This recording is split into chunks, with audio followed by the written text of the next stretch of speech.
Jai Gaura Bhakta-vrinda. So Hare Krishna, today we are reading from Caitanya Caritamrita, Adi-lila, chapter 10, and we're reading text 91.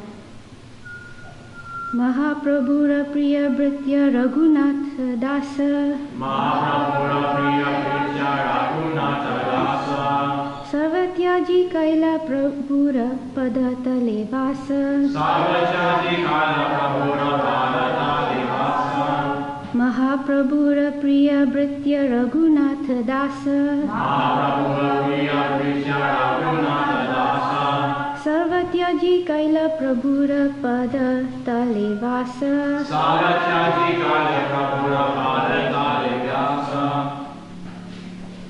Please chant. Mahaprabhura Priya Bhritya Raghunath Dasa Mahaprabhura Priya Bhritya Raghunath Dasa Sarvatyaji Kaila Prabhura Padatale Vasa Sarvatyaji Kaila Prabhura Padatale Vasa Mahaprabhura Priya Bhritya Raghunath Dasa Mahaprabhura Priya Bhritya Raghunath Dasa Sarvatyaji Kaila Prabhura Padatale Vasa Sarvatyaji Kaila Prabhura Padatale Vasa Mahaprabhura Priya Bhritya Raghunath Dasa Sarvatyaji Kaila Prabhura Padatale Vasa Mahaprabhura Priya Bhritya Raghunath Dasa Sarvatyaji Kaila Prabhura Padatale Vasa. Do the word for word. Mahaprabhura Mahaprabhura of Lord Chaitanya Mahaprabhu. Priya, Priya very dear. Bhritya, Bhritya servant. Raghunath Dasa, Raghunath Dasa Raghunath Das Goswami. Raghunath Das Sarvatyaji, Sarvatyaji renouncing everything. Kaila, did. Prabhura, of the Lord. Padatale, Padatale under the shelter of the lotus feet. Vasa, habitation. Translation by Srila Prabhupada. Srila Raghunath Das Goswami, the 46th branch of the tree, was one of the most dear servants of Lord Chaitanya Mahaprabhu. He left all his material possessions to surrender completely unto the Lord and lived at his lotus feet. Please repeat. Srila Raghunath Das Goswami, Srila Raghunath Das Goswami, the 46th branch of the tree, the 46th branch of the tree was one of the most dear servants of Lord Chaitanya Mahaprabhu. He left all his material possessions to surrender completely unto the Lord and live at his lotus feet. Purport. Srila Raghunath Das Goswami was most probably born in the year 1416 Shakabda in a Kayastha family as the son of Govardhan Majumdar, who was the younger brother of the then Zamindar Hiranya Majumdar. Zamindar means a big landholder. The village where he took birth is known as Sri Krishnapura. On the railway line between Calcutta and Burdwan is a station named Trishabaga, and about 1.5 miles away is the village of Sri Krishnapur, where the parental home of Sri Raghunath Das Goswami was situated. A temple of Sri Radha Govinda is still there. In front of the temple is a large open area, but no large hall for meetings. However, a rich Calcutta gentleman named Haricharana Ghosh, who resided in the Simla quarter, recently repaired the temple. The entire temple compound is surrounded by walls, and in a small room just to the side of the temple is a small platform on which Raghunath Das Goswami used to worship the deity. By the side of the temple is the dying Saraswati. That's referring to the river Saraswati. The forefathers of Srila Raghunath Das Goswami were all Vaishnavas. So Vaishnavas, if some new guests don't know the term, is referring to devotees of the Lord, of Lord Vishnu, of Krishna, and were very rich men. His spiritual master at home was Yadunandana Acharya. Although Raghunath Das was a family man, he had no attachment for his estate and wife. Seeing his tendency to leave home, his father and uncle engaged special bodyguards to watch over him, but nevertheless he managed to escape their vigilance and went away to Jagannath Puri to meet Sri Chaitanya Mahaprabhu. This incident took place in the year 1439 Shakabda. Raghunath Das Goswami compiled 3 books named Stavamala or Stavavali, Dana Charita and Mukta Charita. He lived for a long duration of life. For most of his life he resided at Radhakund. The place where Raghunath Das Goswami performed his devotional service still exists by Radhakund. He almost completely gave up eating, and therefore he was very skinny and of weak health. His only concern was to chant the holy name of the Lord. He gradually reduced his sleeping until he was almost not sleeping at all. It is said that his eyes were always full of tears.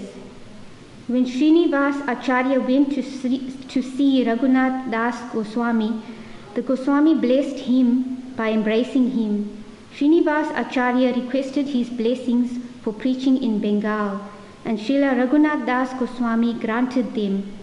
In the Gaura Ganodesha Dipika 186, it is stated that Srila Raghunath Das Goswami was formerly the gopi named Rasa Manjari. Sometimes it is said that he was Rati Manjari. Jai Shri Prabhupada ki Jai. Namo Vishnu Krishna Prasad Tale Srimati Krishna Goswami. Namo Vishnu Krishna Prasad Tale Srimati.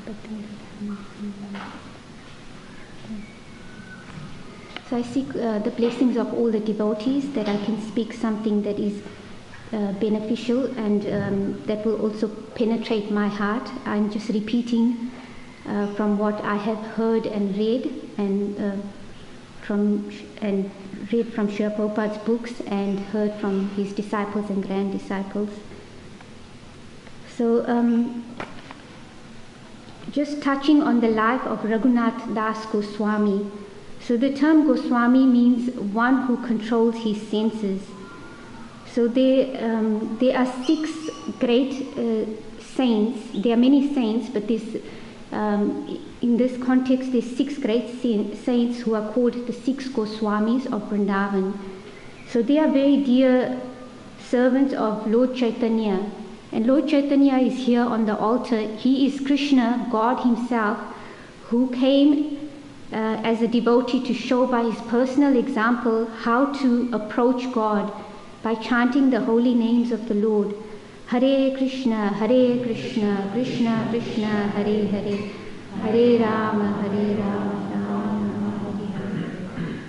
So if you, any of the new guests come, if you're not familiar with these personalities, you can come to the altar here later and have a look on the far left of the altar. There's a photo on the right hand side of 6 personalities who look like saints. They are mendicants and they have a loincloth wrapped around, and they're carrying a water pot, and they have their heads shaven. So externally, yes, they are saints. And in our Krishna consciousness movement, we learn that it's not so much the external that is important, even though it is beneficial, and that's why we have this uniform. We put on tilak, the markings, and we say mantras that we're remembering the Lord. And the men, they have these shika, so they shave their heads, and they have the small piece of hair at the back.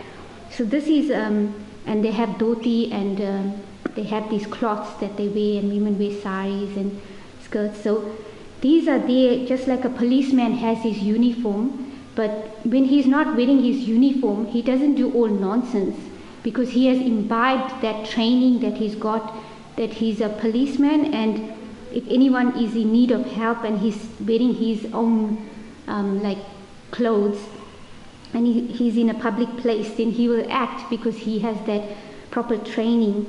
So it's very important to understand that these external rules and regulations and guidance is there, but the ultimate and most important aspect of any practice is the internal mood and the internal practice we have.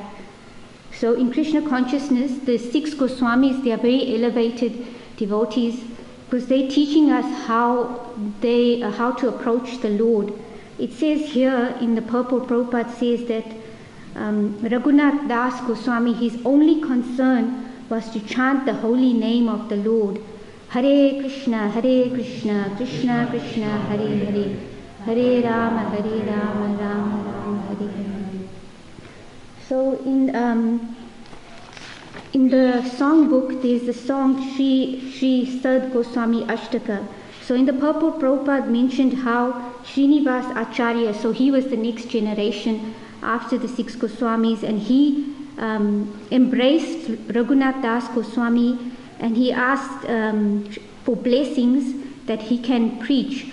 So from this we can understand that in our practice, even though we are carrying out our spiritual duties, what to speak of material duties, we always need instructions and guidance, and most importantly, we need blessings to go ahead and do some task. Just like in the old days, when the children would go and write their exams in India, they would touch the feet of their elders, their parents and grandparents, and seek their blessings. So similarly, when they got married, then they would seek blessings. So sometimes that culture may be lost, and it's also there in traditional cultures.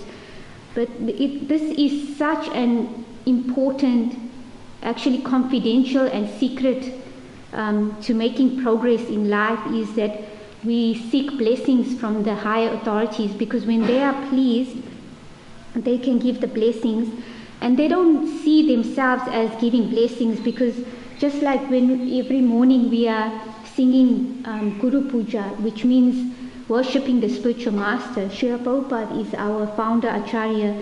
So when we are worshipping him, it's not that he is, or when we're worshipping his disciples, it's not that they thinking that, oh, look at all these people, they're worshipping me and it's for my honor.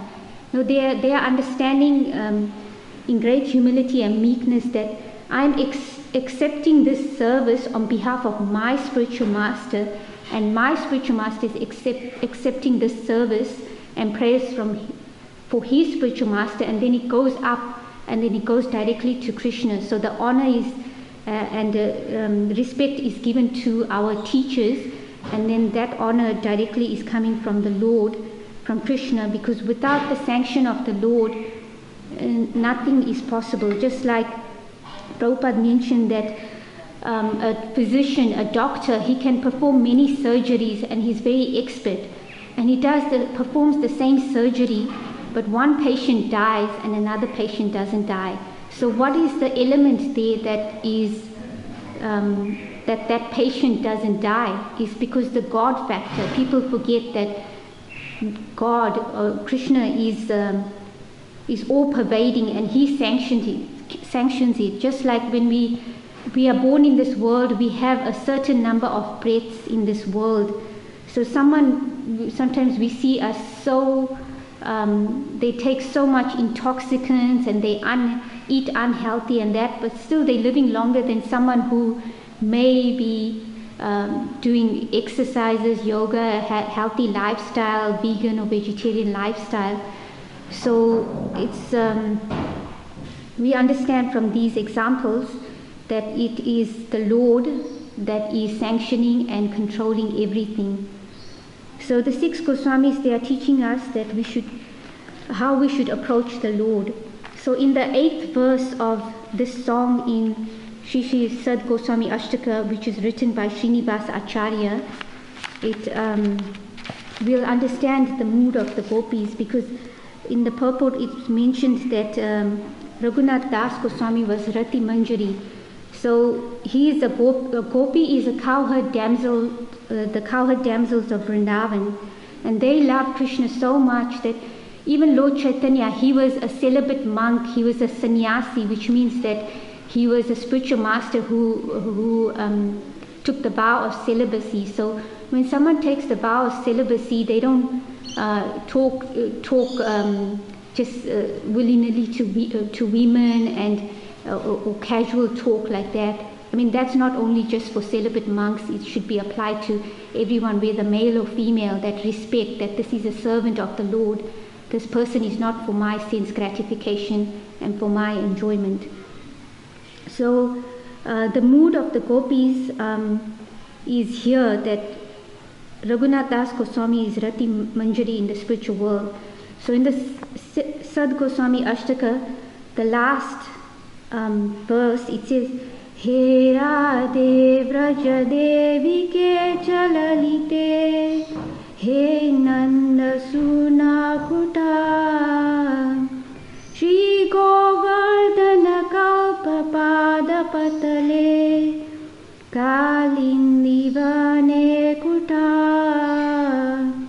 Koshanta Viti Sarvato Prajapure, Kede Mahavivalo,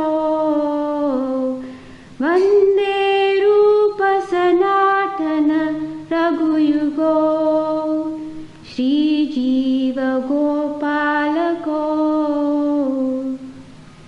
So the 6 Goswamis are Rupa, Sanatan, Raghunath, Shri Rupa Sanatana, Bhatta Raghunath, Shri Jiva Gopala, and Dasa Raghunath. So in this, the translation of this verse is, this is the mood of the 6 Goswamis, of the gopis.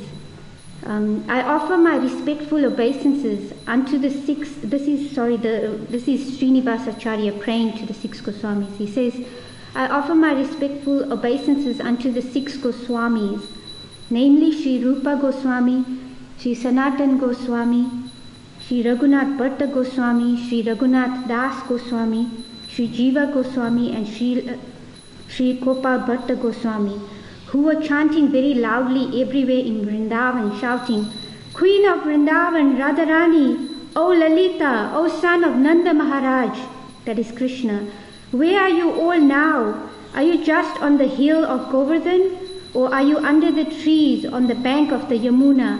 Where are you? These were their moods in executing Krishna consciousness. So these great personalities, they are very elevated spiritual practitioners, and if they have this mood that I have not attained love of the Lord, I'm searching for the Lord everywhere, they're going everywhere searching for the Lord, so they have this mood, you know, what to speak of us, that we are just very infinitesimal, very insignificant in our practice. We are covered by the modes of ignorance and passion, and we're not, like speaking for myself, not always thinking of Krishna and not really applying the practice properly and associating with devotees properly. So if they have this mood, such humility, then we should understand that, you know, who am I to become so proud that I think that I have attained the Lord, even though, you know, we are serving the Lord. By Prabhupada's mercy, we have been given this opportunity to come in the association of devotees. So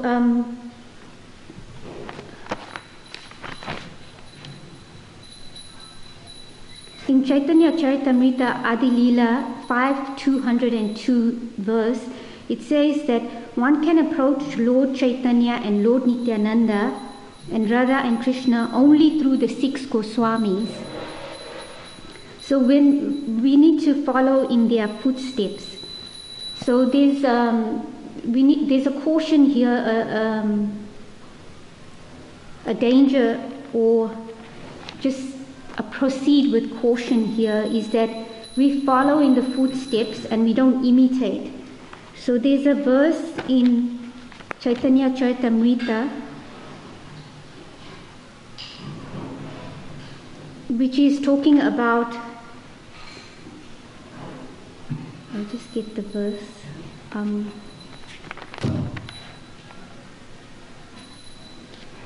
Caitanya Caritamrita Adi-lila 1731 purport. It's mentioned Krishnadas Kaviraj Goswami, who wrote this special book with the blessings of all the previous teachers. He mentions anukara, which is imitate, versus anusara, which means trying to follow in the footsteps. So an example of this trying to follow in the footsteps is that there's a pastime where Lord Chaitanya went to the Jarikhanda forest. So in the forest there's many wild animals like tigers and hippos and wild boars. So Lord Chaitanya, he's not an ordinary person. He is the Lord himself, Krishna himself. At the same time, he is a devotee of the Lord because he came down to show by his personal example. So these great personalities, they're very empowered. So just like Raghunath Das Goswami, he's an empowered soul. So in the Jarikhanda forest, Lord Chaitanya, he started chanting, and he told the tigers and all the animals to start chanting, and they didn't attack him. They were not naturally animals that eat meat are envious and they want to attack and they want to eat the flesh of the animals. But the tigers started dancing and chanting with the deer. It's inconceivable to us, and we might think, oh, this is fancy or a fairy tale. But these teachings are given by the great teachers, and we have faith in the great teachers that they're not whimsical, that they're going to accept a fairy tale. Prabhupada said to his disciples when they were asking sometimes some amazing pastimes or amazing facts from the scriptures, and Prabhupada says, I have not come all the way from India just to tell you some fairy tales. So our heart is covered and we're unable to perceive of these things, but just by serving the devotees, then we can understand this. So a contemporary example, a current, not too long ago example of imitating is when Prabhupada was in Mayapur, I think. Then there was a devotee, Prabhupada said, who just in this case, it was one devotee, he was from Africa, and he wanted to imitate Haridas Thakur and this great personality, Haridas Thakur, who would chant so many names of the Lord, and he would only eat very meagerly and chant the holy names of the Lord and sleep very little. So then after some time he left. So what I got from this was that just recently we went to Lismore to try to visit this devotee, kind of like a devotee who's been in contact with devotees, but he never really fully took up the process. He actually met,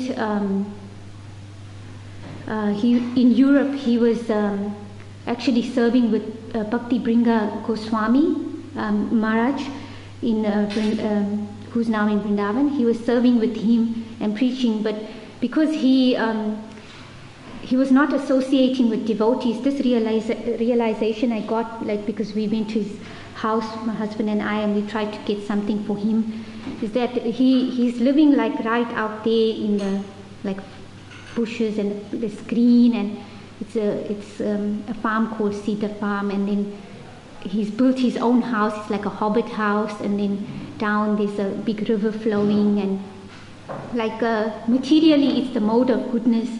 But my husband was mentioning that he had this clarity, even though he was taking drugs and that and didn't really get to associate with devotees much. He had this moment of clarity that whatever, he's much older and he's about to leave his body soon. He's got cancer. So he had this moment of clarity, and he said that, you know what, I've wasted my life. I should have been with the devotees. So what I got from there was that, you know, we may try to think we want to we want to do all these things, and we want to, do this varnashrama system. And yes, it's there. Prabhupada wanted us to do that, but we shouldn't do that alone. We should go with the sangha of devotees. And because what I got from that is that without the association of devotees, we are nothing. Really, literally, we are nothing.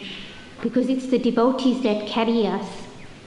Because by Prabhupada's mercy, we have the good fortune of having this program, and those of us who are fortunate to be living close by to the temple, we can come together in the association of devotees, and we can come for Mangalarti, and we can come for Japa, chant in the association of devotees, and attend Guru Puja together. So, sometimes, like, I guess speaking for myself, we can take it for granted that we have the association of devotees. But to have the association of devotees is very rare, because even Raghunath Das Goswami, it says that he came from a very rich aristocratic family. He was his parents, his father and uncle were rich landholders. They had like millions of gold coins. So imagine millions of gold coins in those days, what it is now. He was so wealthy, but he was always searching after Krishna, even though his family are like devotees, but they were still like living in the world, living an opulent life, living the rich lifestyle. But he just wanted to fully surrender to the Lord. It says in Caitanya Caritamrita, Adi-lila 6:134, and in 6:39 it says that Raghunath Das Goswami, this is his father saying to his wife, because Raghunath Das Goswami's mother was worried that he always wanted to run away from all this opulence, and she said, tie him with ropes. And his father said, Raghunath Das, our son has opulences like Lord Indra. Indra is the king of heaven. So we can't imagine the king of heaven has so much opulence, so much treasures, and there's beautiful women around, so much beauty, nature. And he says he has opulences like Lord Indra, the king of heaven, and his wife is as beautiful as an angel. Yet all this could not tie down his mind. So how can we tie him down with ropes if this, can't tie him down? And this was confirmed by Lord Nityananda in Caitanya Caritamrita, Adi-lila 134. And then in that same pastime, Lord Chaitanya, Lord Nityananda, he said to all the assembled devotees there when Raghunath Das Goswami came to visit him, he says that please bless Raghunath Das that he may quickly attain the lotus feet of Lord Chaitanya. So from that we can see that without the mercy of the devotees we can't approach the Lord.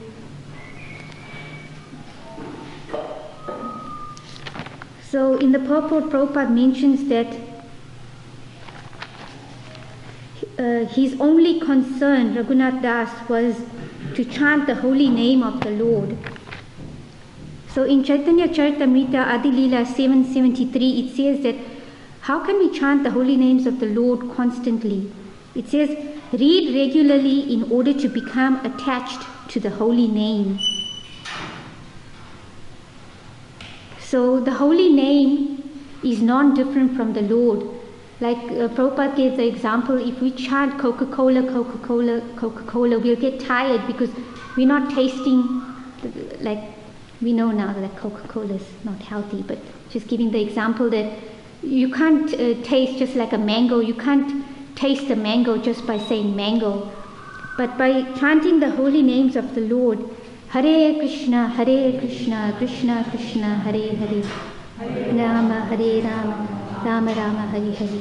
It's not his pastimes, his entourage, his intimate associates, everything in relation with the Lord and his holy name is not different from the Lord. So we can taste this. We just try chanting the holy names of the Lord, and it says that the taste, pudding. Taste is in the pudding. The taste is in the pudding. Thank you. So just try chanting the holy names of the Lord every day.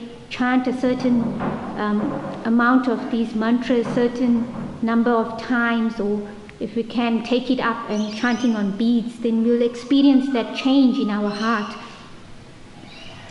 And in Caitanya Caritamrita Adi-lila 8.4, it says that we need to chant the full Panchatattva mantra before the Maha Mantra to procure their blessings. So the Panchatattva is Sri Krishna Chaitanya, Prabhu Nityananda, Sri Advaita Gadadhar, Sri Vasadi Gaura Bhaktavrinda. So we're hearing it many times that how we need to seek blessings, because without blessings we can't achieve anything. So even in Caitanya Caritamrita, the author of who wrote Caitanya Caritamrita, Krishnadas Kaviraj Goswami, he was mentioning that how he was very elderly and he had this pain in his hand, but he was able to write because he says it's only possible because I have got the mercy of the Lord and His pure devotees. So even great personalities like that, they have, with all humility and meekness, they understand that I am only able to do what I am doing in service to the Lord is because by the mercy of the devotees and the mercy of the Lord, the sanction of the Lord. So it's also mentioned in Caitanya Caritamrita Madhya-lila 163, it says there that Krishna associates with one who chants his holy names. So the 6 Goswamis and the gopis of Vrindavan, they're always chanting Krishna's holy names. They're not thinking that I have attained the Lord, even though the gopis, they had the association of Krishna directly. So in Caitanya Caritamrita Madhya-lila 156, it's saying that it's better to serve Krishna in separation, vipralamba bhava, than to desire to see Krishna directly. So this is the mood of the 6 Goswamis, the gopis of Vrindavan, and Lord Chaitanya himself said that the highest love of Krishna is in following the footsteps of the gopis. And it's mentioned also in one of the verses, I don't have it here with me right now, but it says that the gopis were very beautiful damsels of Vrindavan, but their beauty was not just external, and they were externally beautiful because internally they were 100% surrendered to Lord Krishna.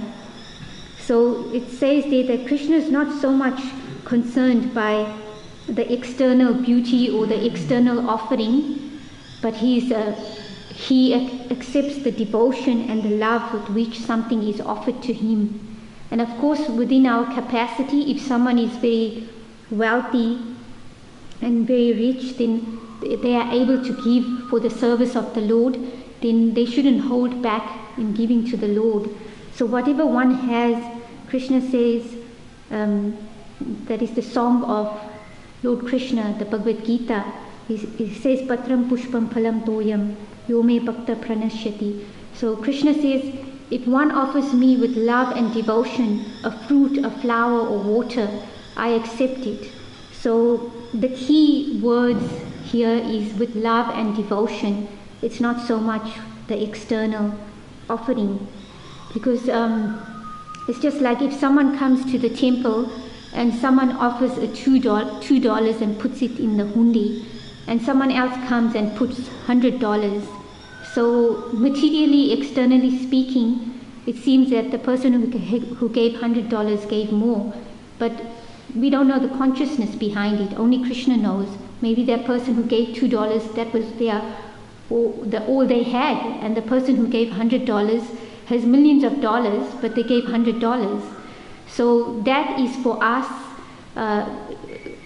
between us and our spiritual master and Krishna. So we need to also be introspective and see that if I'm able to give Krishna, then I should give. Just like Prabhupada says that every home should become a temple of the Lord. So the other day it was mentioned in class that how can we put Krishna in the center is that also we make our home God-centered. And as Ramaya Swami was mentioning, that it's also it's an ongoing process. We need to always also consult with Guru, Sadhu and Shastra, so the spiritual master and the devotees, and read the books and understand that in this stage of my life, how much can I surrender, or how can I surrender?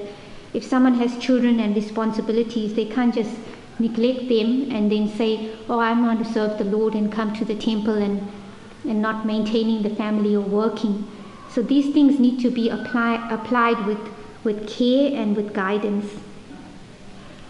So also in Caitanya Caritamrita, Lord Chaitanya, he's talking about Raghunath Das Goswami's father and his uncle, and he was, even though they are great devotees, but he's, there's always different degrees of surrender and different levels. So we need to understand that ultimately our highest goal, our ultimate and our only goal, and everything else falls into place, is love of Krishna, love of God. So Lord Chaitanya was talking about his uncle, who is so wealthy, they had millions of gold coins. He was saying that they are like worms in stool. And this may sound very heavy, a worm in stool, it thinks it's enjoying, but that's stool, So if we are attached to material life, then it's compared to, we are like worms in stool. And it's not that we become despondent that we are like worms in stool, but we need to apply it gradually, just like a kindergarten student, someone who goes to preschool. It's not that they know the mathematical like equations of these great scientists and these quantum physics and all that. Even those scientists have started from somewhere. So they were in preschool, so they built that foundation. 1 + 1 = 2. So it's not that when we get older we still stay on that same 1 + 1 = 2 and be happy in 1 + 1 = 2. We need to develop and take advantage of what we have. So this opportunity is there for all of us, and as Vaisheshika Prabhu always says, we need to be a little bit uncomfortable where we are in terms of that we need to push ourselves a little bit. We need to feel a little bit of a pinch, that we need to go out of our way, that not that I'm comfortable, I have my home, I'm chanting, I'm doing some service. We need to go a little bit beyond our capacity sometimes, not all the time, because we need to also function in a healthy way. And that's why we need to always consult with the devotees and read the books regularly, and consult our spiritual mentor, our spiritual master. So just like Raghunath Das Goswami, it says that his eyes were always full of tears. So this means that he was experiencing transcendental ecstatic symptoms. It's not that one can imitate and have tears in the eyes, but he was always feeling separation from the Lord, just like the gopis, and they were always crying, where is Krishna, where is my Lord, where is the Lord of my heart? And that he had reduced his sleep, and he was eating very little. So for us, Vaisheshika Prabhu was saying, if we cheat sleep, then sleep will cheat us, something in those lines. So we are living in this world, we're not of that consciousness of these great elevated personalities. That's why it says that we follow in their footsteps, but we don't try to imitate them.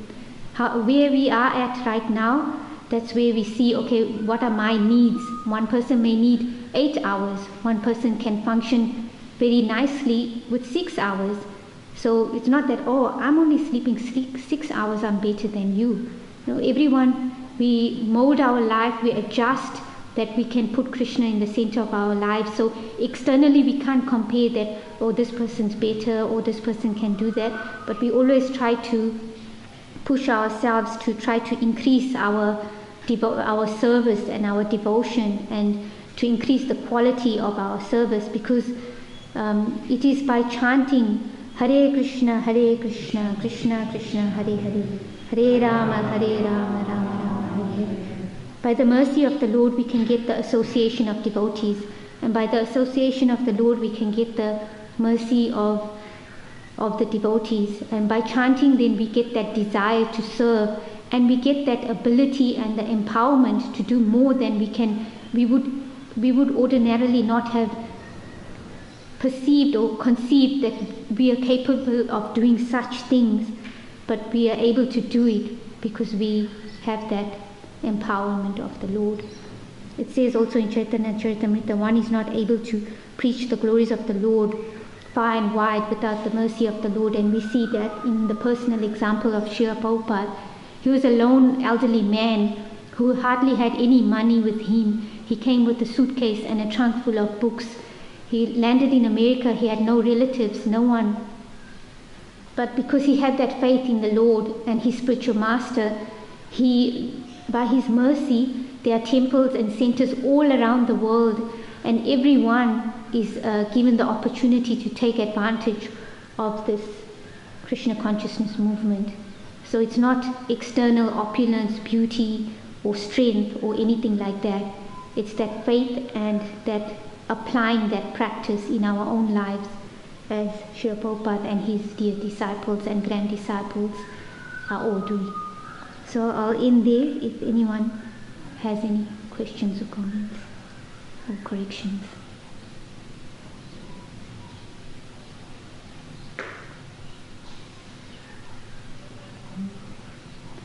Okay, thank you. Srila Prabhupada ki jai, Ananta Koti Vaishnava ki jai.